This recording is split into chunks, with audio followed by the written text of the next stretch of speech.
오늘도 날씨가 많이 추운데도 불구하고 주의 전에 나와 예배하신 여러분 모두에게 하나님의 은혜가 또 축복하심이 넘치기를 축원합니다. 한편 생각해 보면 우리가 하나님 앞에 이처럼 나와서 예배한다는 것 자체가 복이라 생각이 들어요. 나오고 싶지만 건강에 여의치 못하여 나오지 못하는 분, 여러분 건강하니까 왔잖아요. 여러 가지 상황과 형편이 가로막아 나오지 못하는 분들이 있는데 여러분들은 그 가로막힘이 없으니 나와서 예배하시니 감사한 일 아니겠습니까? 오늘도 그런 마음으로 예배하면서 하나님이 베푸시는 은혜와 복이 여러분에게 있기를 축원합니다. 오늘 이 5장 말씀은 바울이 재림을 기다리는 성도, 이 시대는 주 예수의 재림을 굉장히 사모하며 기다리는 성도들이죠. 왜냐하면 핍박이 얼마나 심했어요. 그리고 예수께서 부활하고 승천하시는 그때 내가 다시 올 거야 하고 말씀 주신 것을 보았던 자들도 있는 시대니까. 그래서 주님이 다시 오시기를 갈망하는 그러한 이 서적의 성도들의 모습을 생각해 볼 수 있습니다. 하지만 우리가 이렇게 주 예수의 오심을 기다리고 있지만 그때와 시기에 대해서는 아무도 알지 못한다고 예수님도 말씀하셨고요. 오늘 바울도 말씀하고 있습니다. 그 때와 시기를 알려주지 않은 이유에 대해서는 우리가 알 수는 없지요. 하지만 성경이 우리에게 주는 교훈을 보면 왜 그 때와 시기를 정해주지 않았을까? 아무도 모르고 그 도둑처럼 오신다고까지 했을까라고 생각해 보면 그것은 바로 날마다 주님 오실 날을 바라보고 기다리고 살라고, 언제 오실지 모르는 주님이시니 늘 깨어 기도하고 근신하며 살기를 원하시는 하나님의 마음이 여기에 담겨 있다는 말씀입니다. 데살로니가 교회 교인들은 믿음과 소망과 사랑으로 하나가 되어진 교회고 그 살아가는 모든 모습이 하나님 보시기에도 또한 주변에 많은 사람들이 소문으로 듣고 보기에도 참 모범적인 교회였습니다. 그러니 이들은 더더욱 주님 오실 날을 사모하며 기다렸을 것입니다. 하기에 바울은 이들에게 이 주님이 언제 오실지 알 수는 없으나 그렇다고 포기하라는 게 아니잖아요. 더 사모하며 기다려야 되고 오늘을 소중히 여기며 살아야 될 것을 말씀하고 있는데, 그러면서 2절에 보면 주의 날이 밤에 도둑같이 이룰 줄을 너희 자신이 자세히 알기 때문이라 라고 말을 해요. 그러니까 이들은 이미 주님이 언제 오실지 알 수는 없으나 분명히 오신다는 것, 반드시 오신다는 것을 저들은 자세히 알고 있다, 믿는다는 이야기죠. 오늘 우리도 마찬가지입니다. 우리 주님이 언제 올지는 몰라요. 그러나 중요한 건 분명히 오신다, 반드시 오신다. 이것을 여러분 믿는 성도들이 되시기를 바랍니다. 그래야만 그 오실 주님을 맞이할 준비를 하며 살게 되기 때문에 그렇습니다. 예수님이 바로 오시지 않는다고, 언제 오실지 모른다고, 혹여나 먼 미래에 오실 것이라고 오늘을 게으르게 오늘을 나태하게 산다면 그것은 결국 주님 오시는 날을 준비하는 성도의 삶을 바르게 살지 못하기 때문에 그런 거예요. 그래서 3절에 말하는 거예요. 그들이 평안하다 안전하다 할 그때에 임신한 여자에게 해산의 고통이 이름과 같이 멸망이 갑자기 그들에게 이르리니 결코 피하지 못하리라. 이 말이 뭐예요? 평안하다 안전하다 할 그때에, 이 말은 주님이 곧 오시지 않는다는 거예요. 지금 우리들이 살아가고 있는 이 삶의 환경 그저 기쁘고 좋다는 거예요. 그러니까 주님 오시지 않아도 된다는 어떤 의미를 담고 있는 거죠. 이들의 말은 평안하다 안전하다 할 그때라는 말은. 여러분은 어떻습니까? 주님이 빨리 오셨으면 좋겠습니까? 아니면 지금 살만하니까 평안하니까 좀 더디게 왔으면 좋겠습니까? 여러분의 생각은 어떠십니까? 우리들의 마음속의 생각을 한번 아무 생각 없이 사는 게 아니라 돌이켜 봐야 합니다. 그렇다고 해서 우리가 지금 역경과 고난 때문에 빨리 오시기를 바란다, 그게 아니고 이 세상보다 영원한 하나님의 나라를 우리는 소망 중에 바라보고 있기 때문에, 그래서 주 예수여 아멘 마라나타라고 말하는 아멘 주 예수여 어서 오시옵소서, 라며 기다릴 수 있는 우리들이 돼야 한다는 거예요. 세상의 안일함과 세상의 평안함을 즐기기 때문에, 그것 때문에 주님을 잊어버리고 주님 오시는 날도 잊어버리고 하나님의 나라도 잊어버리고 산다면 그 사람은 속히 멸망이 올 건데, 갑자기 올 건데 피하지 못한다 그랬습니다. 열처녀의 비유를 우리는 알고 있죠. 열처녀의 비유에서 말씀이 어떻습니까? 신랑을 기다리는 열처녀가 있습니다. 근데 이 열처녀들을 기다리는데 신랑이 더디 오더라는 거예요. 이게 다 졸며 잘세. 그래. 기다리고 기다리다 지쳐서 잠이 드는 거예요. 그런데 드디어 별안간 주님이 오신다, 신랑이 오신다 라고 소리가 들리니 깨어가지고 등불을 켜들고 그 신랑 맞을 준비를 하는데, 다섯 처녀는 기름을 준비해서 신랑을 맞이할 수 있었지만 다섯 처녀는 기름이 없어 기름을 준비하러 그제서야 달려갔다가 돌아와 보지만 이미 문이 닫혀버렸다는 이 열처녀의 비유. 이건 비유의 말씀이지만 우리에게 주는 교훈은 분명하잖아요. 늘 깨어 언제 오실지 모르는 주님을 깨어 준비하고 기다려야 될 것을 말씀하고 있는 거 아닙니까? 이것처럼 여러분들이 주님 맞을 준비를 하고 깨어있는 성도가 돼야 되는데, 그러니까 어떻게 준비할 거냐 그 말이에요. 어떻게 하는 게 깨어있는 거냐 그 말이에요. 가장 먼저 여러분 깨어있는 신앙은 예수를 생각하는 신앙이에요. 왜 우리가 예수를 잊어버립니까? 왜 하늘나라를 잊어버립니까? 잊어버리는 데는 이유가 있습니다. 그 이유는 바로 세상을 생각하기 때문에 그렇습니다. 세상을 바라보기 때문에 그렇습니다. 육신의 쾌락을 따라 살기 때문에 예수를 잊어버리고 하나님 나라를 잊어버리는 겁니다. 세상의 모든 것들은 헛되고 헛되다고 엄청난 누림과 부귀와 영화, 명예, 권세 모든 걸 누렸던 솔로몬이 고백했던 거 아닙니까? 모든 것이 헛되다는 거예요. 이 세상의 모든 것은 그렇습니다. 그 욥이 고백했던 것처럼 내가 모태에서 적신으로 나왔은즉 적신으로 돌아감이 마땅하도다.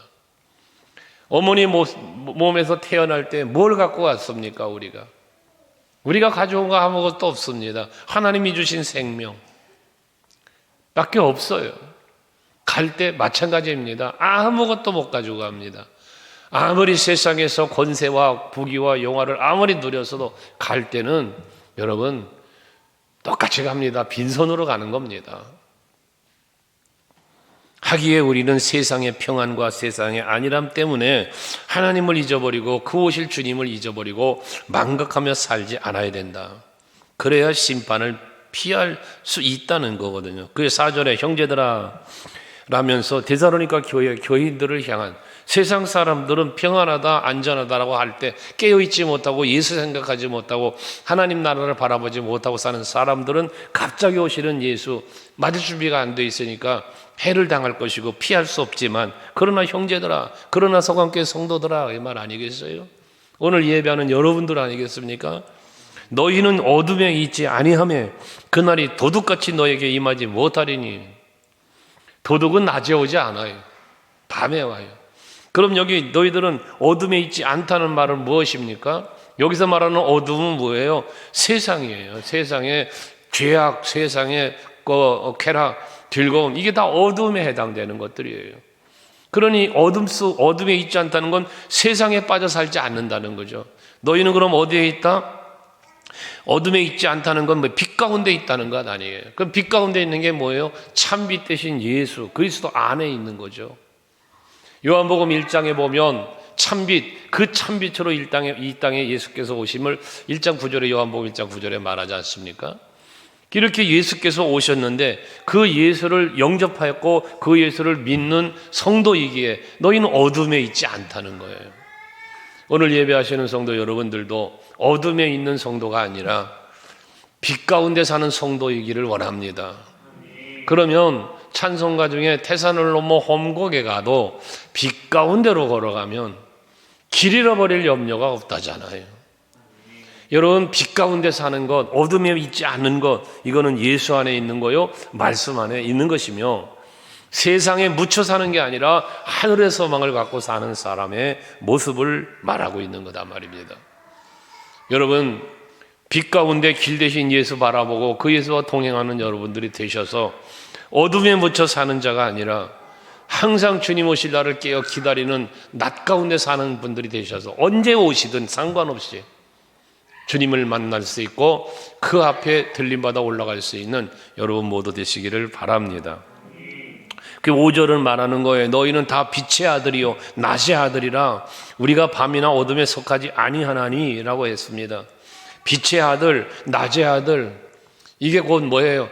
하나님의 은혜 입은 참빛되어 이 땅에 오신 예수 안에서 모든 죄가 사함받고 어둠의 권세로부터 벗어난 그러한 그리스도 안에서 참 자유와 참 평안을 누리는 그러한 성도를 일컫는 말 아니겠습니까?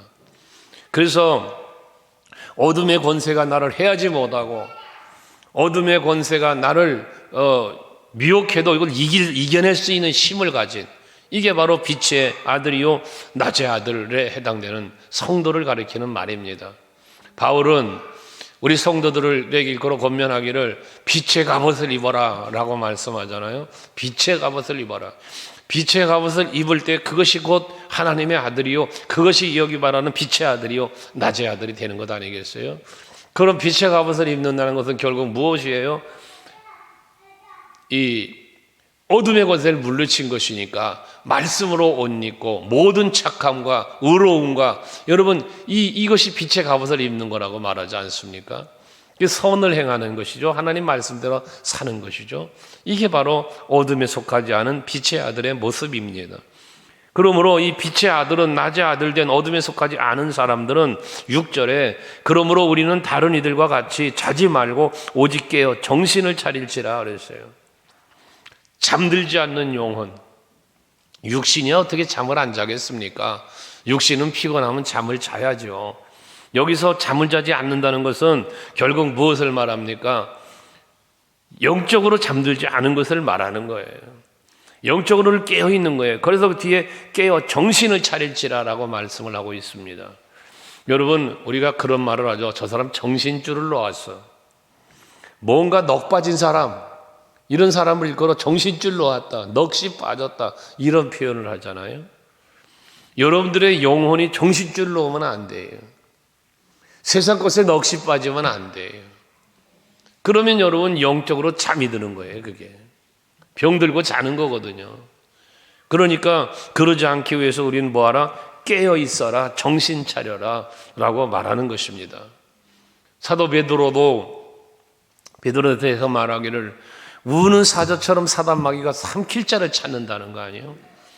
그러니까 마귀에게 사자와 같이 삼킬 자를 찾고 있는 그 마귀에게 삼켜지지 않으려면 깨어라, 근신하라 라고 말씀하고 있는 거 아니겠습니까? 여러분, 이 시대는요 사단의 유혹이 또는 사단의 공격이 아주 극심한 시대에 지금 우리가 살고 있어요.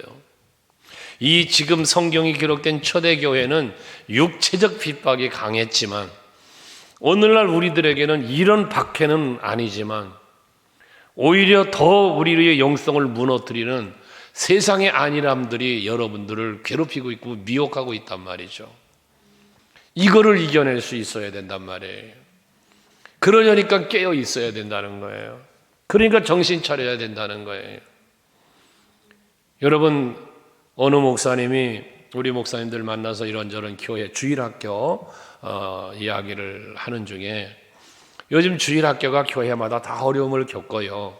아이들 숫자가 줄어드니까.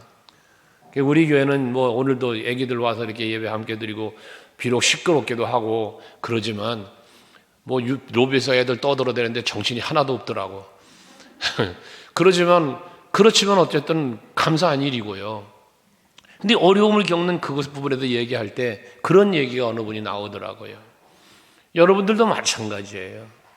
집에는 앉으면 편안한 소파가 있고 리모컨 하나면 TV며 에어컨이며 뭐며 전부 막 앉아만 있으면 다 되는 그러한 집이 있는데 이 딱딱한 의자에 와서 앉아 있고 싶겠느냐는 거예요.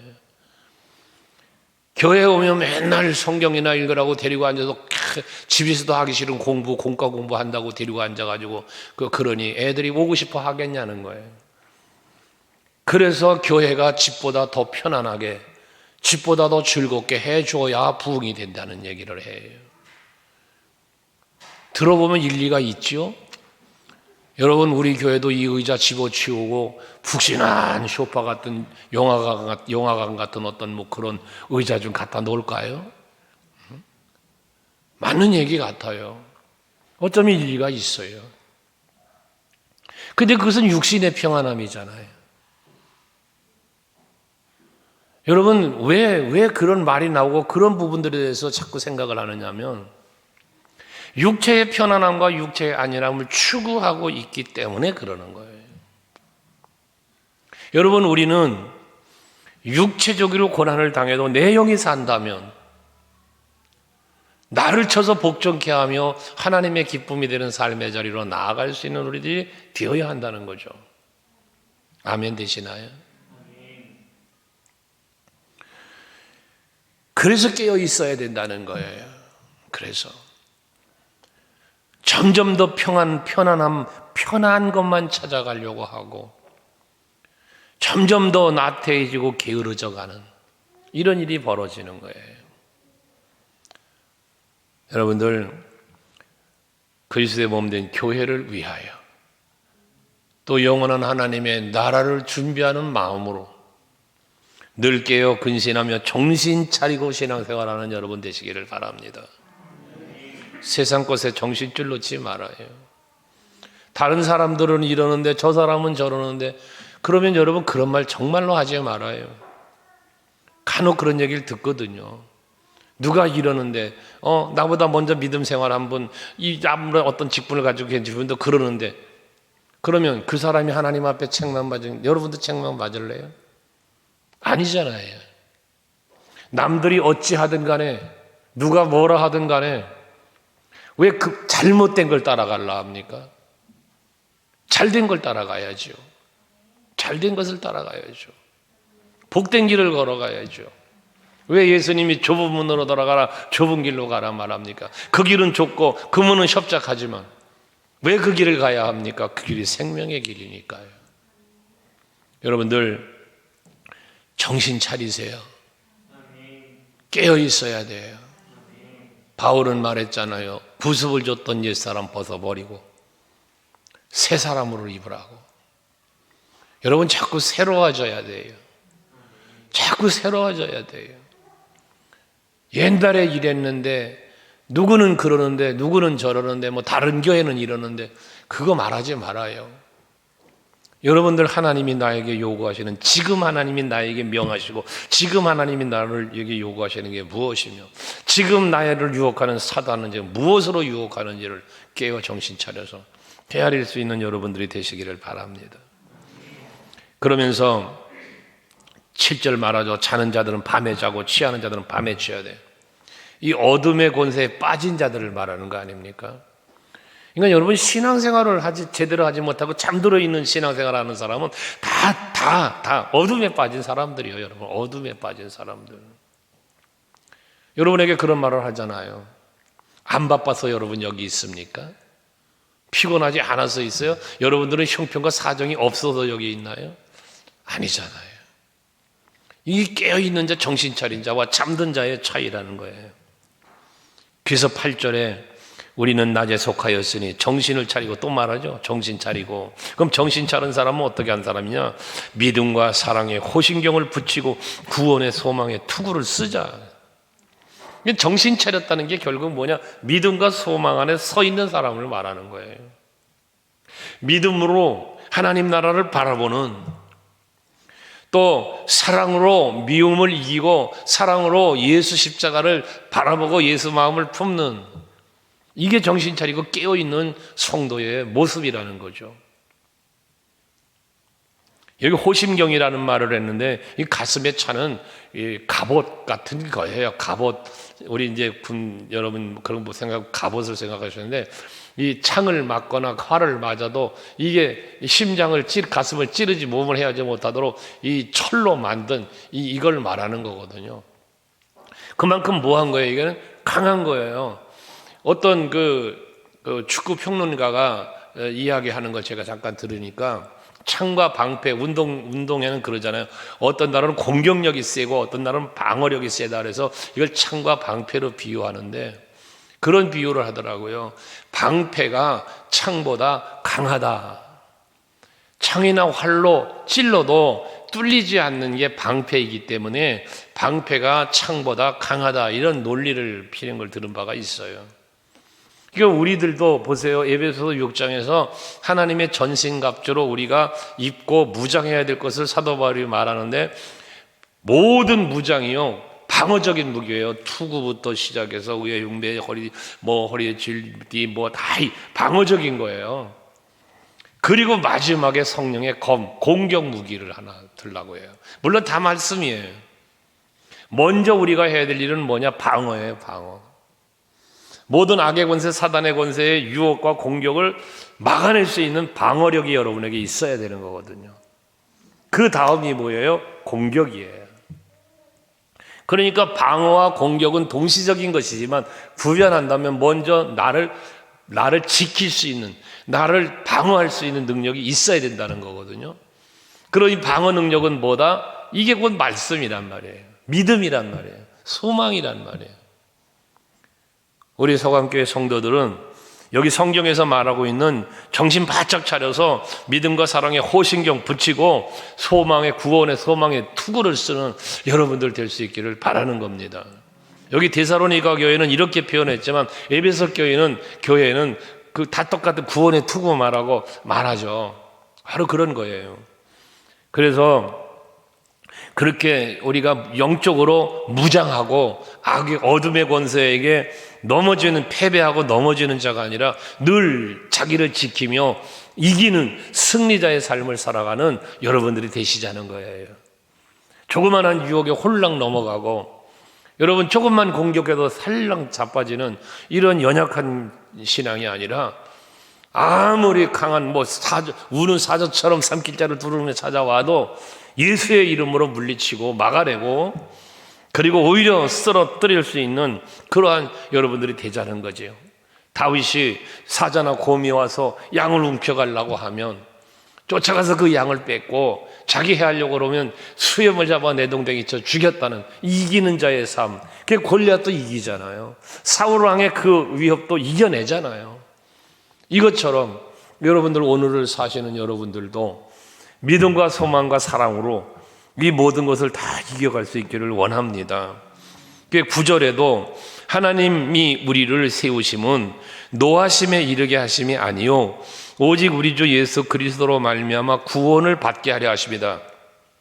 그러니까 하나님의 궁극적 선택하심의 목적, 여러분을 택하시고 은혜 베푸시고 십자가 사랑까지 부어주시며 죽은 영을 살리시고 하늘의 소망을 갖게 살고 하게 하시는 이유는 여러분들을 노함에 이르는다는 건 뭐예요? 앞에서 말한 그 3절에서 말했던 그것처럼 갑자기 오실 때에 멸망을 당하고 피할 수 없는 그런 자리에 보내려고 택한 게 아니잖냐 말이에요.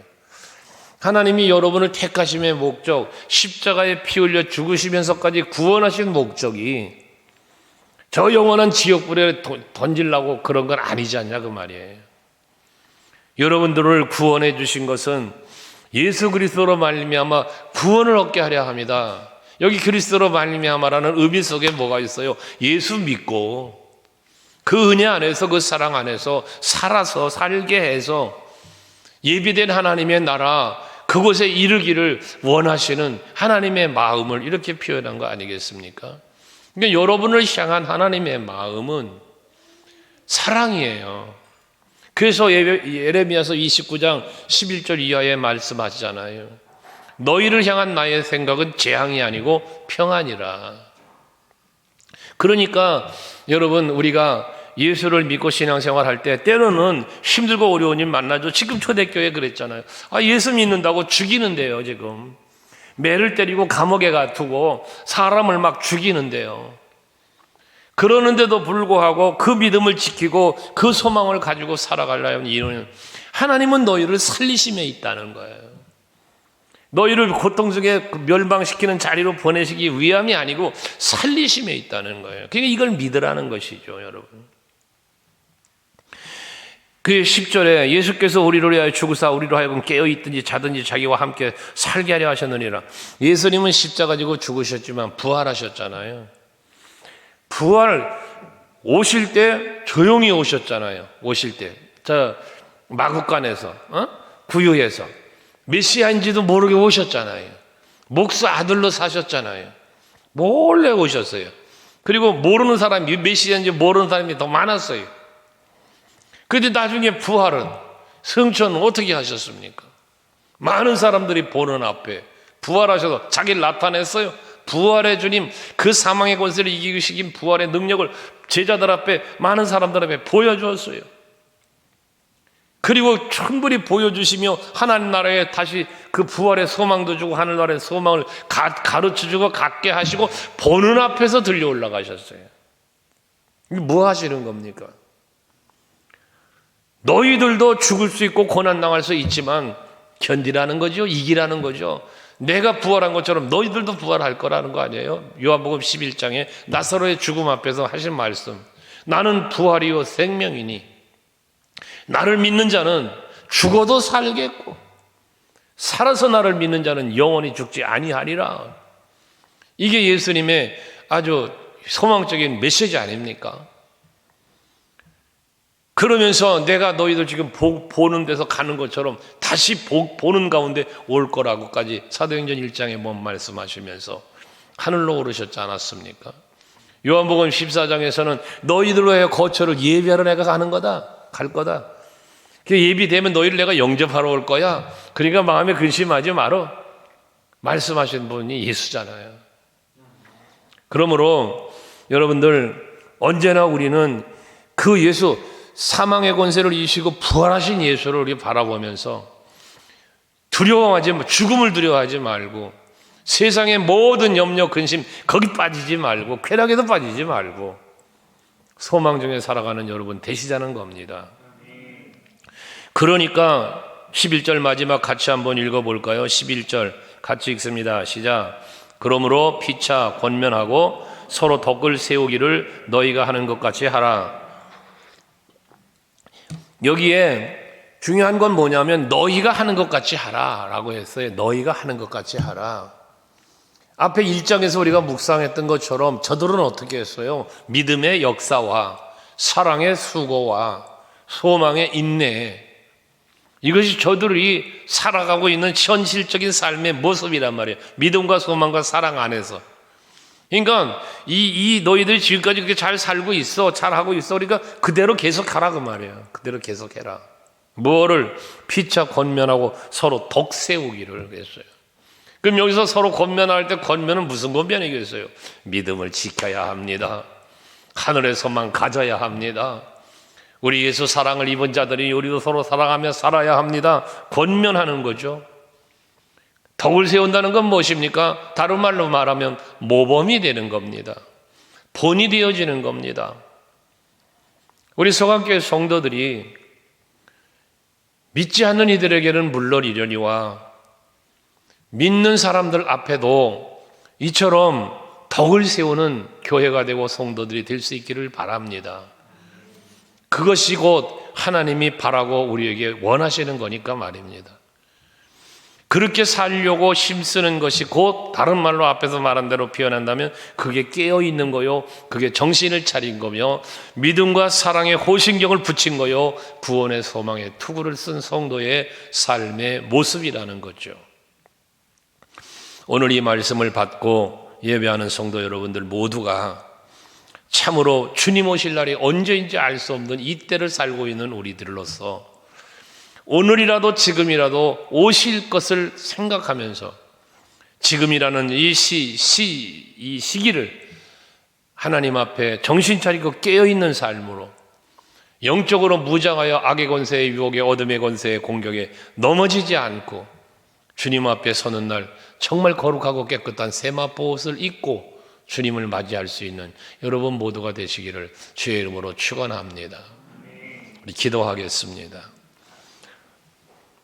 오늘 말씀 생각하시면서 하나님이여 내가 깨어있는 신앙, 정신 차리는 신앙 되게 하셔서 또 영적으로 무장케 하셔서 언제 오실지 모르는 주님을 맞을 준비를 잘하며 살게 하옵소서. 어둠의 권세, 세상의 권세 앞에 굴복하지 않게 하시고 그 모든 유혹과 공격을 이겨낼 수 있게 하옵소서. 모든 사람들 앞에 모범이 되는 삶을 살게 하옵소서. 기도하겠습니다.